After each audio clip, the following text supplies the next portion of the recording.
Aydın, salam. Axşamınız xeyir olsun bir daha. Deməli, bu gün biz artıq üçüncü, belə deyim də, elementə, üçüncü hissəyə keçmişik, Prosperity Impact bölməsinə.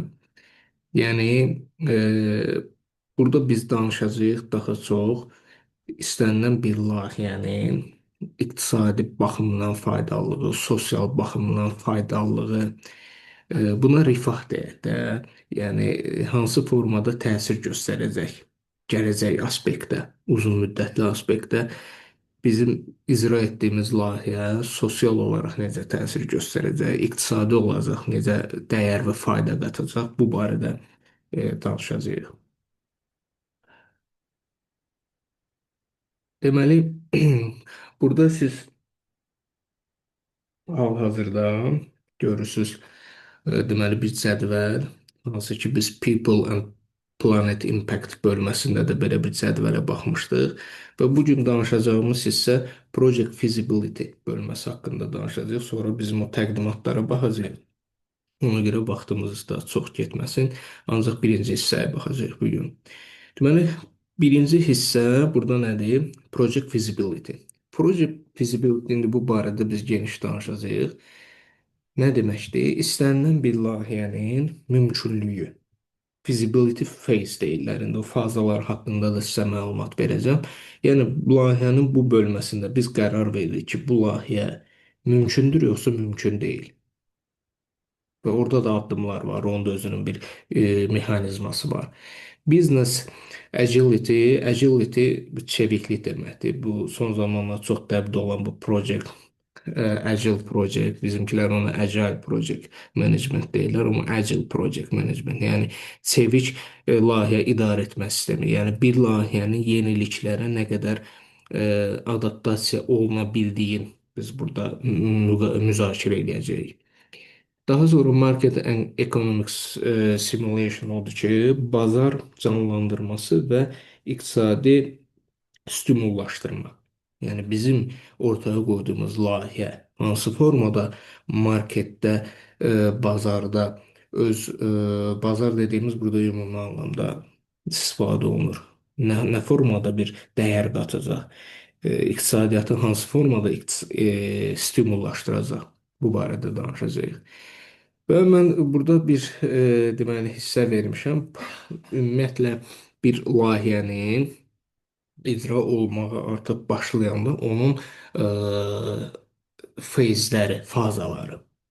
Təbii ki, burada artıq biz layihəni başlamaqdan söhbət gedir. Artıq initiation var burada. Layihəni start verməkdən söhbət gedir. Amma feasibility bax bundan əvvəl olan, hətta bu birdən əvvəl olan hissədir. Çünki feasibility fazasında biz qərar veririk ki, bu layihəni edək yoxsa etməyək. Artıq qərar verdik və dedik ki, bəli biz başlayırıq. Bax bu bölmədə biz start verəcəyik. Məsələn, nədir? Birinci conception and initiation bölməsi. İkinci planning bölməsi, üçüncü execution bölməsi, dördüncü control bölməsi, beşinci close və bitir. Və fikir versiniz, hər birinin içərisində də müəyyən sənədlər var. Bu hamısı deyil, bu müəyyən bir ən əsaslarını mən burada göstərmişəm. Tutaq ki, Project Charter. İstənilən bir layihənin əvvəlində Project Charter hazırlanır. Bu nədir? Burada layihənin məqsədi göstərilir. Burada layihənin ümumi büdcəsi göstərilir. Layihənin ümumi vaxt qrafiki göstərilir, qrafik verilir. Burada büdcə göstərilir, bunu dedik. Burada məqsədlər göstərilir, layihənin skopu göstərilir.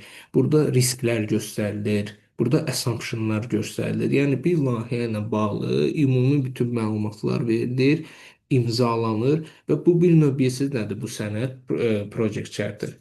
Bu rəsmi olaraq layihəni başlamaq olar deyirsən sən. Sən bu sənədi verirsən project menecerə ki, gələ və layihəni başla.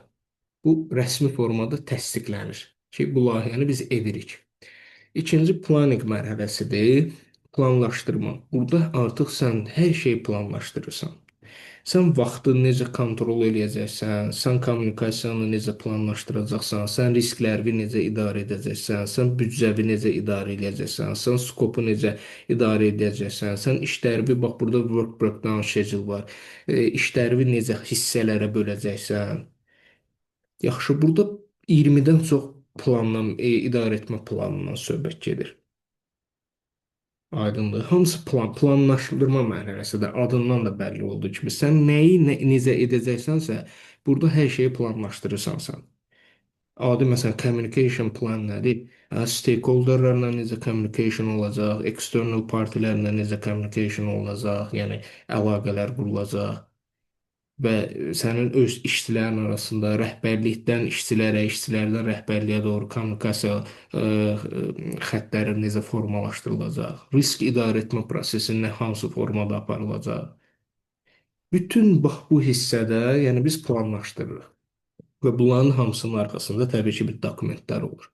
Execution fazı bu artıq icra mərhələsidir. Sən burada artıq işi icra etməyə başlamısan, sən burada artıq keyfiyyəti ölçməlisən, KPI-lər yaradırsan, kontrollar aparırsan. Burada artıq etdiyin risk menecmentdə planlaşdırdığın risk assessmentləri aparırsan burada. Burada planlaşdırdığın quality management planı burada artıq implement eləməyə başlayırsan. Burada nə ki planlaşdırmışdıq, burada artıq onu icra edirik. Control hissəsi nəzarət hissəsidir. Burada artıq etdiyim işlərin hamısının kontrolunu aparıram, nəzarətini aparıram, trackingini aparıram, yoxlamalarımı aparıram, ölçmələrimi aparıram. Və ən axırıncı mərhələ isə closing fazasıdır. Burada artıq bağlanır layihə. Burada artıq layihə bağlanır. Aydın oldu. Bu çox bəsit formada. Mən dedim ki, bir təsəvvür yaransın sizdəki bir layihə harda başlanır və harda qurtarır. Və biz dedik ki, layihə feasibility fazası haqqında biz bu gün danışacağıq. Daha doğrusu feasibility impact barəsində danışacağıq. İndi görək bunun içərisində nə var? Feasibility-nin özündə də business case analysis var. Business case analysis nədir? E, belə deyim də ticari əsaslandırması. Bizdə elə business case kimi bunu termin kimi də istifadə edirlər. Business case-in analiz olunması. Daha sonra financial analysis gəlir, iqtisadi analizi, maliyyə analizi. Daha sonra gəlir social return on investment. Return on investment ümumiyyətlə investisiyanın geri qayıtmasını göstərən bir indeksdir. Social burada sosial faydasından söhbət gedir. Yəni bu sosial olaraq necə fayda verəcək bu layihəyə? Modeling and simulation-da, yəni simulyasiya layihəni icra etməzdən əvvəl onun modelləşdirmə və simulyasiyasını eləmək. İndi geniş formada danışanda məlum olacaq söhbət nə gedir. Deməli burada dostlar, business case analysisdə burada nəyə baxmaq lazımdır? Deyir ki, sən bütün gözlənilən nəticələri burada analiz etməlisən ki, mən layihədən nə gözləyirəm və onu əsaslandırmalısan ki, ümumiyyətlə mən bu layihəyə niyə edim? Bu sadə sual qoymalısan orada. Bu layihə niyə icra olunmalıdır? Bunun nəticəsi nə olacaq? Bunun gözlənilən nəticəsi nədən ibarət olacaq? Aydın oldu. Sən burada müəyyənləşdirməlisən, analiz aparmalısan, qiymətləndirməlisən. Nəyi? Digər alternativ variantları. Yaxşı ki, bunu daha sustainable, dayanıqlı yolla bunu hansı formada necə etmək olar və yaxud bunu bu layihəni dayanıqlılıq prinsiplərinə uyğun tamamlamaq üçün sən bütün solutionsları, bütün variantları, həlləri gözdən keçirməlisən. Bəlkə məsələn mən bunu yox, başqa bir variantı seçə bilərəm. Mənim 5 dənə variantım var əlimdə. 5 layihə icra edə bilərəm dayanıqlılıq prinsiplərini həyata keçirmək üçün. Bu 5 layihədən hansını həyata keçirim? Hansı daha məqsədlərə çatmaq üçün uyğun olacaq? İndi burada dayanıqlılıq sözünü istifadə edirəm. Bu daha çox P5 standartında dayanıqlılıqla bağlı olan layihələrin idarə olunmasından söhbət gedir deyə hər yerdə biz bu sustainable kəlməsindən istifadə edirik. Amma ümumiyyətlə layihə idarə etməsində isə ümumi baxırıq bütün məsələlərə. Bu ümumi baxmaq lazımdır. Calculate the cost associated with each option. Hər opsiya üzrə, hər variant üzrə olan xərcləri sən hesablamalısan və sənin gözlənilən faydan və disbenefits-də, yəni itkilərin nədən ibarət ola bilər bu layihə barəsində? Bu itki isə həm reputasiyanın da itirilməsi ola bilər. Bu itki maliyyə itkisi də ola bilər.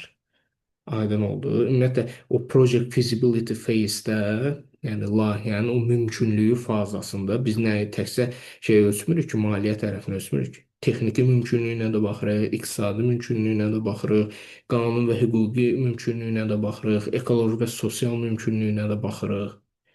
Məsələn, biz qərar verməliyik. Bu business case-in sonunda no or no go. Yəni edək yoxsa etməyək. Yəni gedək yoxsa getməyək. Yəni bu layihəni icra edək yoxsa etməyək sualın nəticəsinə gəlməliyik.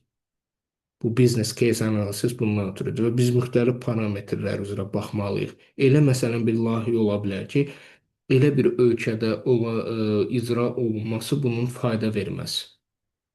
Məsələn, həmin ölkədə qanuni məhdudiyyətlər çox ola bilər və yaxud həmin ölkədə bürokratik əngəllər həddindən artıq çox ola bilər və sənin orada o layihəni icra etməyin sənə vaxt baxımından heç sərfəli ola bilməz. Ümumiyyətlə biz kənara çıxmada eləyim burada. Layihə project dediyimiz şey yəqin ki bilirsiniz də nədir? Layihə unique service of product. Yəni unikal bir xidmət və yaxud məhsuldur. Unikal nədir? Təkrarlanmır, özünə məxsusdur və belə deyim, riskləri də özünə məxsusdur, özəldir. Aydın oldu. Buna deyilir project və istənilən bir project sonsuz deyil. Onun əvvəli var, axırı var. Bir müddət çərçivəsində var. İstənilən bir layihənin büdcəsi var. Məhdud bir büdcəsi var. Məhdud burada azlıqdan söhbət getmir. Yəni konkret bir rəqəm var. 50 milyon, 100 milyon, 250 milyon, milyard yarım, 2 milyard baxır layihəyə. Bu yenə deyirəm, bu istənilən xidmət sektorunda da olan bir layihə ola bilər, bu hansısa bir konkret məhsul da ola bilər. Hətta müasir dövrdə artıq fikir verirsinizsə, bütün xidmət sektorunda, bank, tibb sektorunda, qida sektorunda artıq project manager pozisiyaları var və yaxud product manager pozisiyaları var. Çünki artıq bütün layihələrə, şirkətin hətta daxilində olunan bütün işlərə layihə kimi yanaşılır. Məsələn, bir bankda yeni bir kredit kartı e, belə deyim də xidmətə buraxılacaq. Onun özünə bir layihə kimi yanaşılır o məhsula. Aydın oldu və eləcə də bu böyük enerji sektorunda da ola bilər bu layihələr olsun. Yəni istənilən halda biz buna layihə deyirik. Məhdud büdcəsi var, vaxt qrafiki var. Bu unikaldır, özünə məxsusdur. Bu layihə komandası var. Bir illik, 2 illik, 3 illik komandan yaradılır. O komanda orada işləyir və layihə bitdikdən sonra o komanda keçir növbəti bir layihəyə. Yaxşı. Bax bu formada. Daha sonra calculate the costs, bu barədə danışdı. Identify resource and staffing requirement to deliver the project result. Yəni layihənin nəticələrinə çatmaq üçün sən resursları müəyyənləşdirməlisən və staffing burada həmin o komandanın yığılması ilə bağlı olan tələblərdən söhbət gedir ki, onları müəyyənləşdirməlisən. Çünki business case-də bizim baxdığımız şeylərdən biri də technical capability dediyimiz anlayışdır. Yəni texniki olaraq biz bu layihəni icra edə bilərik yoxsa yox, mümkündür yoxsa yox. Bəlkə bizim resurslarımız heç buna uyğundur. Bəlkə bizim məsələn işçi heyətimizin texniki bacarıqları buna uyğun deyil. Düzdür? Bunu biz aydınlaşdırmalıyıq. Select the most appropriate option by evaluating its advantages over other options. Dediyimiz kimi bütün mümkün variantları sən qiymətləndirməlisən və onun advantagelərini, üstünlüklərini, digər variantlar üzərində üstünlükləri müəyyənləşdirməlisən. Məsələn, mənim 5 variantım var. Bunlardan hansını eləyim? Hansı daha uyğun olacaq? Variantların hamısına baxmalısan. Tutaq ki, deyirəm də bir günəş layihəsi var, bir külək layihəsi var. Mən hansını edim? Onun üçün bütün o əvvəlki verilən sualların hamısını özünə verib onları aydınlaşdırmalısan. Tutaq, ola bilər ki, mənim də şirkətimin texniki imkanları mən külək layihəsinin, külək enerji stansiyası layihəsini icra etməyə uyğun deyil. Məndə ona uyğun tutaq ki, insan resursları yoxdur. Və yaxud ona uyğun mənim şirkət olaraq təcrübəm, texniki bacarıqlarım imkan vermir.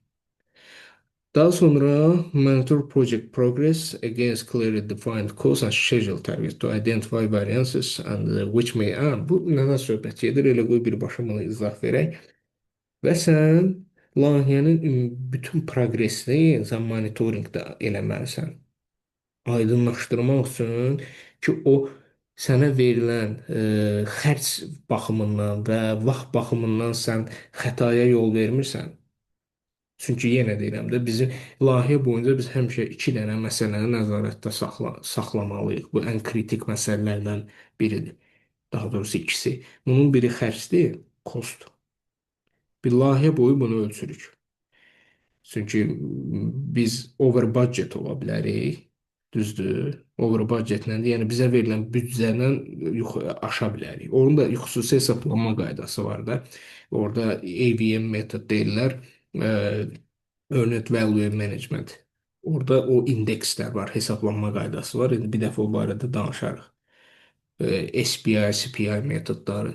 İndekslər müəyyənləşdirirsən və o indekslə sən bilirsən ki, sən büdcəni aşmısan, yoxsa büdcə ilə bərabər gedirsən, yoxsa büdcədən uyğun xərcləyirsən və yaxud vaxt baxımından. Sən gecikirsən, vaxtla uyğun gedirsən, yoxsa vaxtdan hələ arxadasan, yəni daha yaxşı haldadır vaxt baxımından layihənin vəziyyəti. Yəni bunların hamısının ölçmə metodları var. Burada da bizə tövsiyə olur ki, sən proqres boyu onun hamısını sən nəzarətdə saxlamalısan və monitorinq eləməlisən.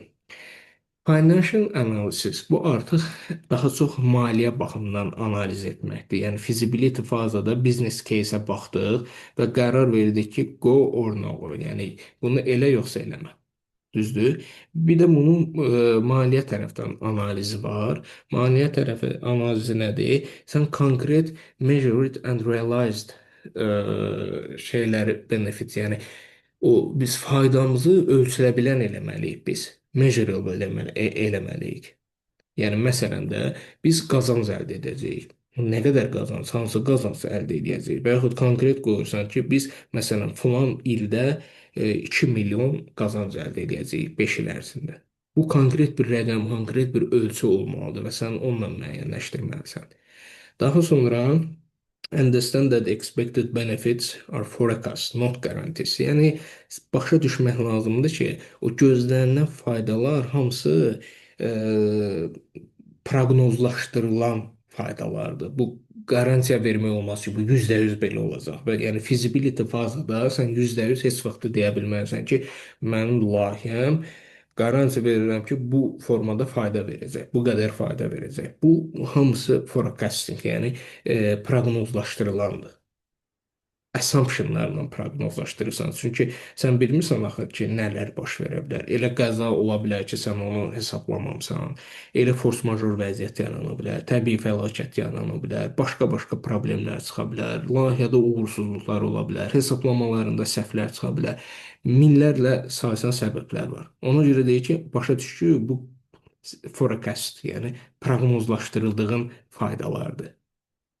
Və bir ümumiyyətlə fayda bəzən ola bilər ki, o 10 illiklərlə o fayda sənə geri qayıdar. Faydanı əldə etmiş olarsan. Məsələn, bir tutaq ki, günəş layihəsinin biz deyirik ki, bir investisiya yatırılır və bu investisiya 8 il ərzində biz o qoyduğumuz investisiyanı geri qaytarırıq. Amma bir də bunun başqa bir faydası da var. Məsələn, environmental, ətraf mühitlə bağlı faydası var. 25 ildən sonra biz bir də baxacağıq ki, tutaq ki, istehsal elədiyimiz enerji müqabilində ənənəvi enerji stansiyalarında milyonlarla ton karbon qazı havaya buraxmış olacaqdıq. Amma indiki halda bərpa olunan enerji, məsələn, günəş stansiyası tikdik və bunun sonunda biz milyonlarla ton karbon qazı daha az havaya buraxmış olduq. Bu da bunun bir faydası. Yəni fayda deyəndə təkcə burada iqtisadi faydadan söhbət getmir. Əsas da bu P5 standartda. Burada həm iqtisadi fayda, həm sosial fayda, həm də ətraf mühitlə bağlı olan ekoloji faydalardan söhbət gedir. Daha sonra ensure that benefits and costs are assigned to same periods. Bu da çox maraqlı nöqtələrdən biridir. Yəni fayda var, burada indi əsas maliyyə baxımından olan faydadan söhbət gedir. Xərclər və həmin o gəlir sən onu belə hesablamalısan da. Hə, 5 il biz xərcləyəcəyik, 5 ildən sonra qazanmağa başlayacağıq. Yox. Layihənin başladığı ildən etibarən ona cash flow deyirlər. Sən həmişə o cash flow-nu illər üzrə sən onu analiz eləməlisən. Məsələn, 2025-ci il xərc 1 milyon, qazanc 0. 2026-cı il xərc 10 milyon, fayda, gəlir 0. Hə, 2027-ci il tutaq ki, xərc düşdü 3 milyona, artıq gəlir də yarandı. 1 milyon gəlir və belə 2050-ci ilə 60-cı ilə qədər layihənin ömrü nə qədərdirsə, sən həmişə onu illər üzrə həm xeyrə, həm də faydaya baxmalısan. Əks halda sən ölçə bilmərsən ki, dəqiq ölçə bilmərsən ki, sənin layihən nə dərəcədə faydalıdır. Və burada bir dənə məsələyə diqqət eləmək lazımdır. Bax, account for the possible effect of inflation, deflation and exchange rate variances. Burada hesablamalarda investisiya qoyanda, sonra return on investment-də, yəni həmin o investisiyanın geri dönüşünü hesablayanda, maliyyə ilə bağlı bütün hesabatları eləyəndə sən mütləq inflyasiyanı, devalvasiyanı və məzənnənin dəyişmə indeksini nəzərə almalısan. Bunun mütləq nəzərə alınmalıdır. Və burada discount future cash flow to their present value diskont dəyər deyirlər. Elə Azərbaycan dilində ona diskont dəyər deyirlər. Və onun bir hesablanma qaydası da var. İngilis dilində discount future-də, elə bizdə də diskont dəyər bir termin olaraq istifadə olunur. Maliyyəçilər bunu çox gözəl bilir. Həmin o diskont dəyər nədir? Məsələn, mənə 3 ildən sonra 10 min manat pul gələcək. Düzdür, dostlar?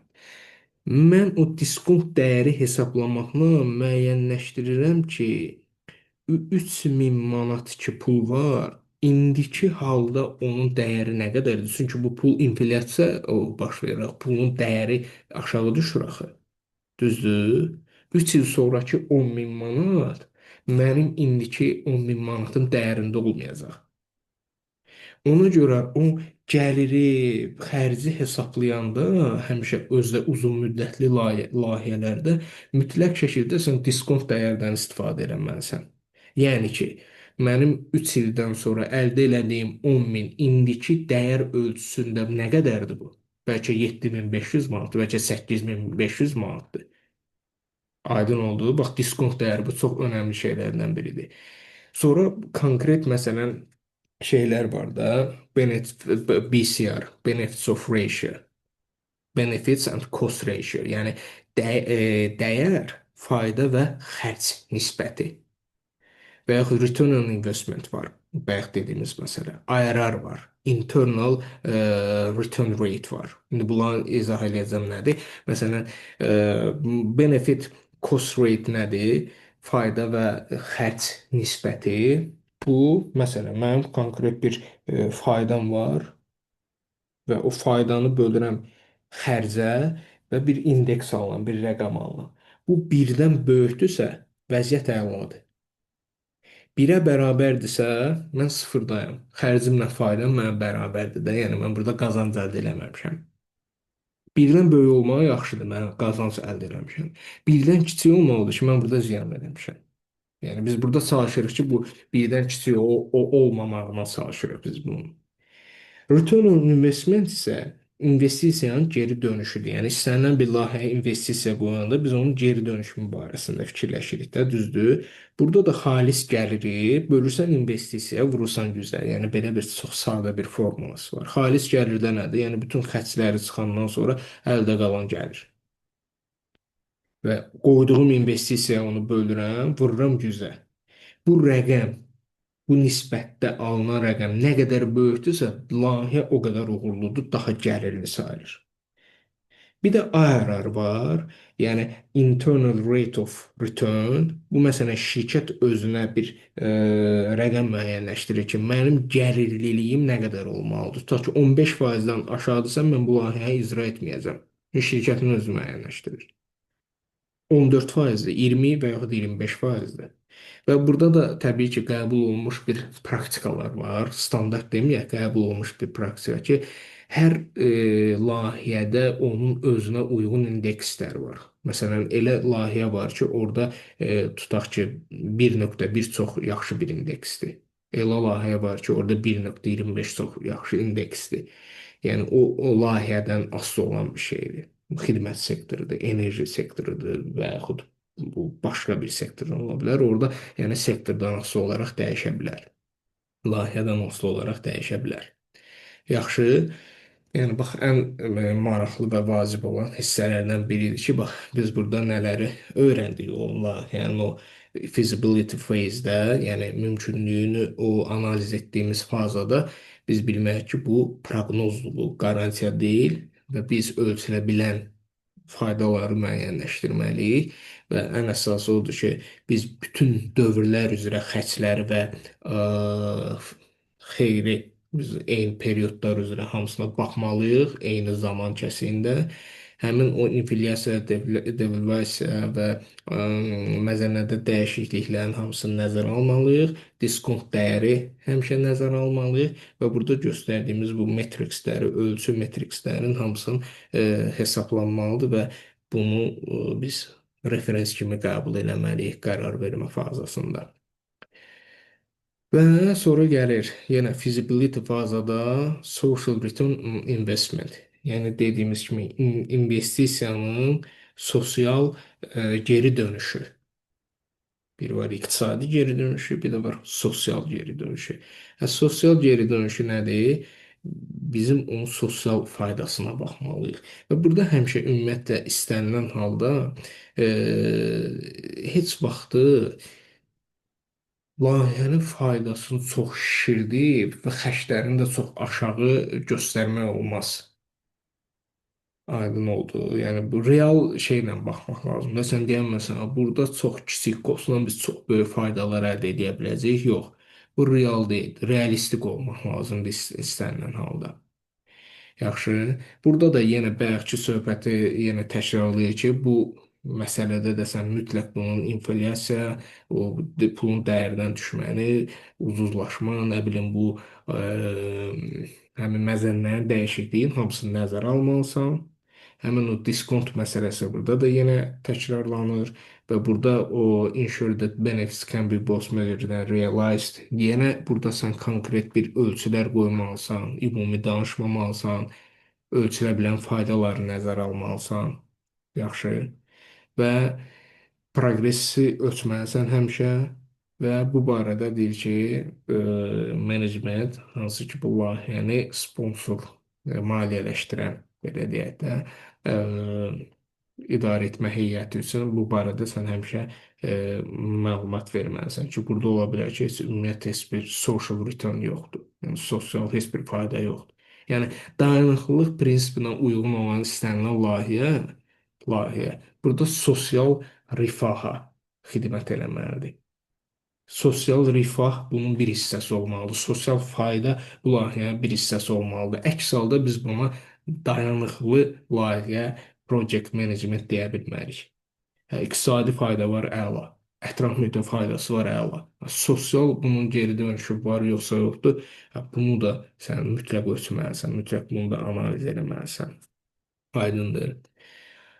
Modeling and simulation odur ki, sən modelləşdirmə və simulyasiya istənilən bir layihə, yəni başlamazdan əvvəl mümkün halda onu simulyasiya eləməlisən və simulyasiya edəndə də yəni sən orada xərcləri azaldıb və faydanı da şiddətli dərəcədə böyüdə bilmərsən, real simulyasiya aparmalısan və burada da sən bütün mümkün nəticələrə, həllərə baxmalısan, onların hamısını modelinqini eləməlisən ki, bir-birinə müqayisə apara biləsən və sən bu ümumiyyətlə istifadə elədiyin modelləşdirmə və simulyasiya texnikasının özünün də zəif və güclü tərəfini müəyyənləşdirməlisən ki, sənə yanlış nəticələr verməsin.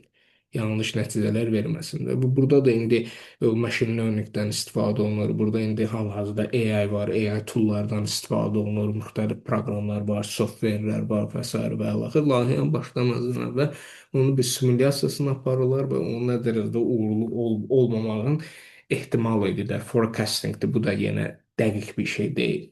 Sadəcə mümkün riskləri görmək, əvvəlcədən görmək üçün. Və feasibility faza da ən əsas şeylərdən biri həmin o risk assessment eləməkdir. Detail risk, bütün riskləri sən nəzərə almalısan. Bütün constraint, məhdudiyyətləri nəzərə almalısan və ondan sonra sən artıq o business case fazasında olur və sən müəyyənləşdirirsən ki, bu layihəni icra edim yoxsa yox. Yəni bir sözlə dostlar, project feasibility phase nədir? Layihənin mümkünlüyünü analiz etdiyimiz bir fazadır, bir hissədir, bir mövzudur ki, biz burada baxırıq ki, bu layihə mümkündürmü, yoxsa yox? Texniki baxımdan, iqtisadi baxımdan, ekoloji, sosial baxımdan, resurslar baxımından bunu edək yoxsa etməyək? No or no go. Yaxşı. Bu fazada biz risk assessment edirik, qiymətləndiririk. Əgər bunların hamısından vəziyyət yaxşı olsa, əvvəldən göstərdiyim bir mövzu var idi orada. Həmin o layihənin fazaları biz artıq orada qərarlaşdırırıq ki, bəli, edirik. Başlayır initiation faza, yəni layihəyə start verilmə fazası və orada project charter hazırlanır. Project charter imzalanmış, təsdiqlənmiş layihənin icra olmasına başlamaq üçün rəsmi bir sənəddir və orada yenə təkrar edirəm, layihənin məqsədləri göstərilir və orada ümumi büdcə haqqında məlumat verilir, vaxt qrafiki haqqında məlumat verilir, imzalanır, təsdiqlənir və verilir projekt menecerə ki, buna uyğun layihənin icraatına başla. Aydın oldu. Geridə qalan digər mövzunu növbəti dərslərdə davam edəcəyik. Bununla bağlı bu qədər. İndi keçək, biz başlayacağıq, belə deyim də, tapşırıqları yoxlamağa. Aydın oldu.